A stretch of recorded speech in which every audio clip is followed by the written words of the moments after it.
Right, let's talk about the internet, that magical invisible thing. It's like air, or a slightly annoying ghost who knows all your secrets. You don't really think about it, not until it's gone.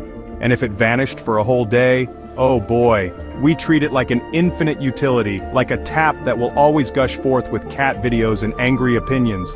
But what if, just for 24 hours, the tap ran dry? What if the Wi-Fi symbol just gave up, shrugged, and went on holiday? It's a thought, isn't it? A terrifying, slightly hilarious thought. Imagine waking up. Your phone is just a very expensive paperweight. Your smart fridge?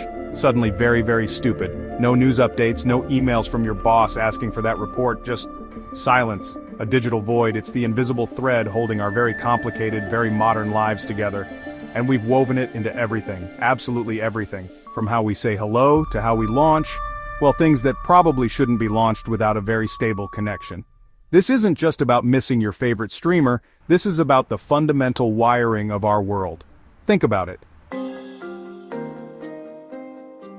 Okay, so the internet is gone. It's Monday morning, 2025. Your alarm, which is your phone, might still work. But then what? No checking emails before your feet hit the floor. No scrolling through headlines that make you want to crawl back into bed. Your smart speaker is now just a speaker, silently judging your taste in home decor. You reach for your tablet to see the weather. Blank. You want to message your friend about your impending doom. Nope. The little green app is just staring back lifeless. This is your new reality, at least for the next 24 hours. Work? Oh, you sweet summer child. If you work from home, you're basically on an unexpected unpaid holiday. Unless your job involves, say, artisanal whittling. For those who commute, the fun is just beginning. Traffic lights might be out of sync. Why? Because they're often connected. Your GPS? Dead. You'll have to use that ancient paper map your granddad kept in the glove box. Remember those? They don't tell you about traffic jams, do they? Or that the bridge ahead is closed. Good luck with that. Communication is suddenly a throwback to the 1980s, but without the cool hair. No WhatsApp, no Messenger, no Slack. If you need to tell your boss you're running late, and you will be, you'll have to find a working phone. A what? A landline, if you can even find one. And if the phone networks themselves aren't overloaded or partly reliant on internet infrastructure for their more complex functions. Suddenly, shouting out of the window seems like a viable communication strategy. Now let's talk about money, specifically businesses. If the internet takes a day off, so does a massive chunk of the global economy. Think about e-commerce. Amazon, eBay, all those little online shops selling artisanal dog sweaters, gone. Poof. Silent. Billions of dollars in transactions just not happening. Delivery drivers would have no routes, no updates. Warehouses, increasingly automated, would grind to a halt. The buy now button would be a cruel, mocking monument to a temporarily lost civilization. It's not just online shopping, it's the whole chain. Global trade relies on constant communication, shipping manifests, customs declarations, tracking information. It's all digital. Without the internet, container ships might still float, but knowing where they are, what they're carrying, and where they're supposed to go becomes a monumental headache. Stock markets?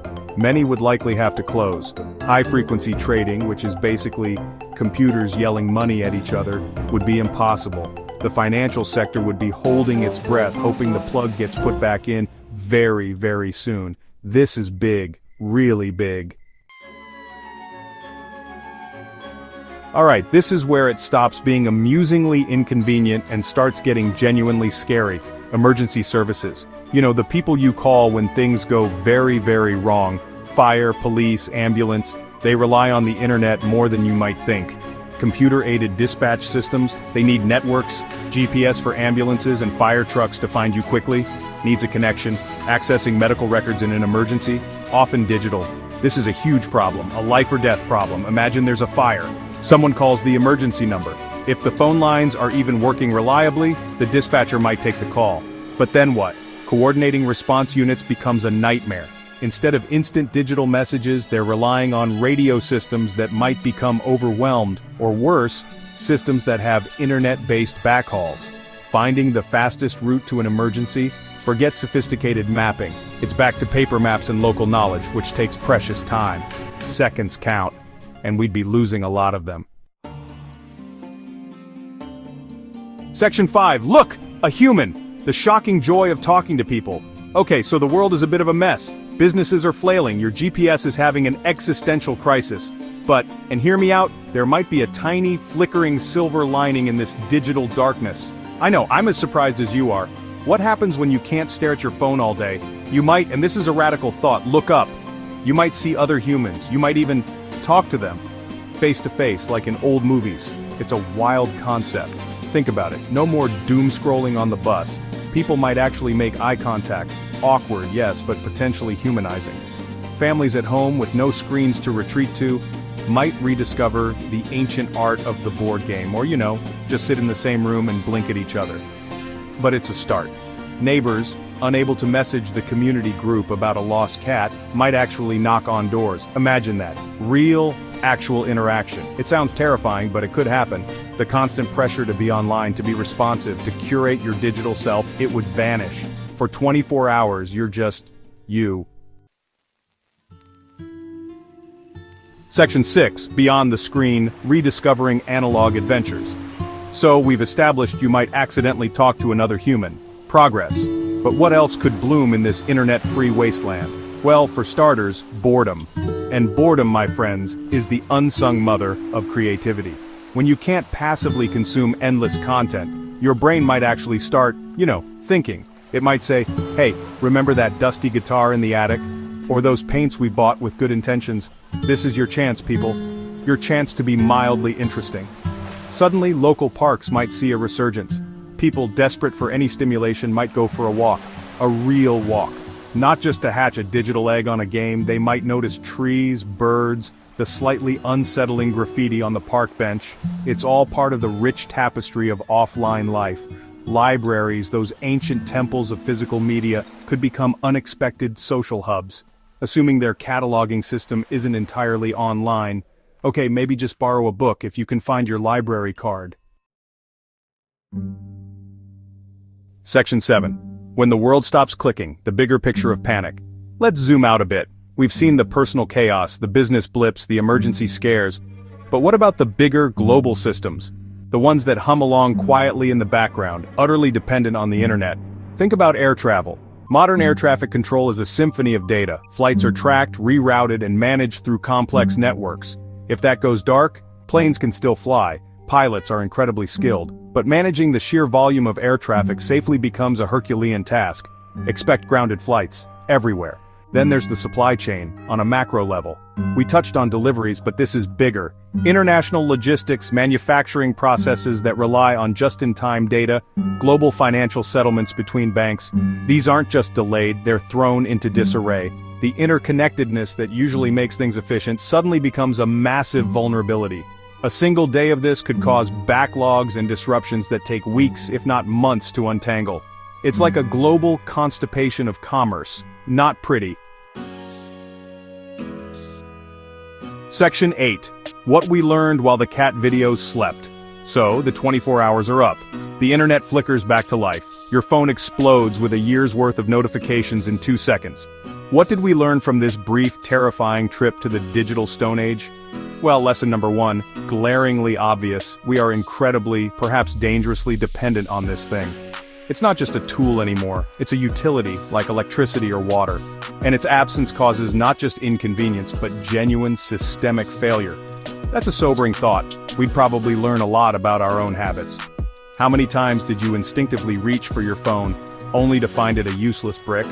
How much of your day is genuinely improved by being online, and how much is just habit or addiction? Let's be honest, that forced disconnection might highlight the phantom limb syndrome many of us would feel. It would be a stark mirror reflecting our own digital dependencies, and for some, the reflection might not be pretty.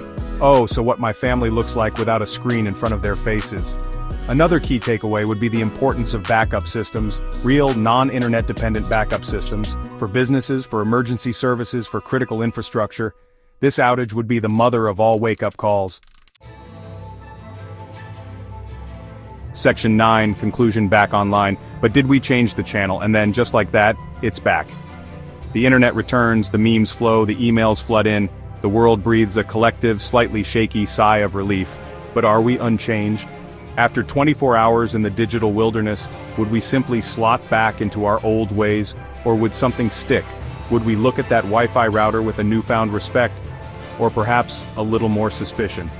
It's like having a very powerful, slightly unreliable genie, and we just saw what happens when it decides to take an unscheduled nap.